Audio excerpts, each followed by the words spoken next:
Hello guys, নমস্কার। সবাই কেমন আছেন? আশা করি সবাই ভালো আছেন। তো এখন দেখাবো কিভাবে একটা চায়না টিভি সার্কিট পাওয়ার প্রবলেম হলে খুব সহজেই সেটা রিপেয়ার করা যায়। তো ভিডিওটা টানবেন না, দেখতে থাকুন।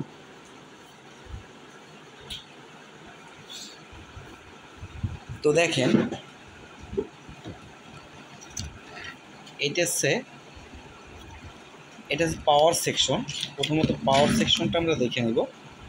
এই যে কালো দাগ দেওয়া দেখছেন, এই কালো দাগ দেওয়া এটা হচ্ছে পাওয়ার সেকশন। এটাকে পাওয়ার সেকশন বলে।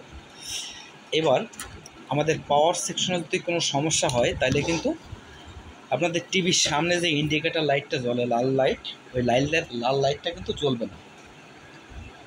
তো সেহেতু আমরা খুব সহজেই ঠিক পাবো যে আমাদের পাওয়ারটা নষ্ট হয়ে গেছে। তো দেখেন, পাওয়ারটা নষ্ট হলে সাধারণত কিন্তু এই যে এখানে যে পার্টসটা দেখছেন, এখানে একটা ট্রানজিস্টর আছে, এটা কিন্তু শর্ট হয়ে যায়। তো সরাসরি কি করবেন, আপনারা এই পার্টসটাকে খুলে ফেলবেন, খুলে ফেলে দিবেন। যদি মাপতে না পারেন তাহলে ওটা খুলে ফেলবেন। খুলে ফেলে দেখেন, এই ধরনের একটা মডিউল বাজার থেকে কিনবেন। যারা নতুন তাদের জন্য এই ভিডিওটা। এরকম একটা মডিউল বাজার থেকে কিনবেন, খুব কম দামে এই মডিউলটা পেয়ে যাবেন।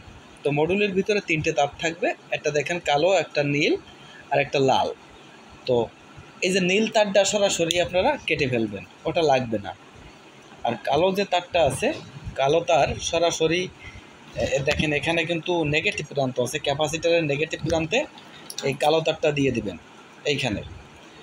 আর যে লাল তারটা আছে, এই লাল তারটা দিবেন যে ট্রানজিস্টরটা খুলে ফেলছেন, এই ট্রানজিস্টরের মিডিল পয়েন্টে দিয়ে আপনি ভেরিয়েবলটা ঘুরিয়ে রাখবেন, কমিয়ে রাখবেন। এবার কমিয়ে রেখে যদি আপনি মিটারও ইউজ করতে না পারেন তাহলে কি করবেন, আপনি কমিয়ে রাখবেন। কমিয়ে রেখে টিভিতে কানেকশন দেবেন। কানেকশন দিলে যদি ভোল্টেজ কম থাকে স্ক্রিন কম আসবে। আর যদি আপনার প্রয়োজন হয় যে স্ক্রিনটাকে আপনি বাড়াবেন, তো আস্তে আস্তে ভেরিয়েবলটা রেগুলেট করুন, করে বরাবর স্ক্রিনের সোজা নিয়ে আসবেন। নিয়ে আসলে কিন্তু আপনার আশা করি ভোল্টেজটা সঠিক হয়ে যাবে। যদি মিটার ইউজ করতে না পারেন, তো এইগুলো হচ্ছে বেসিক ধারণা।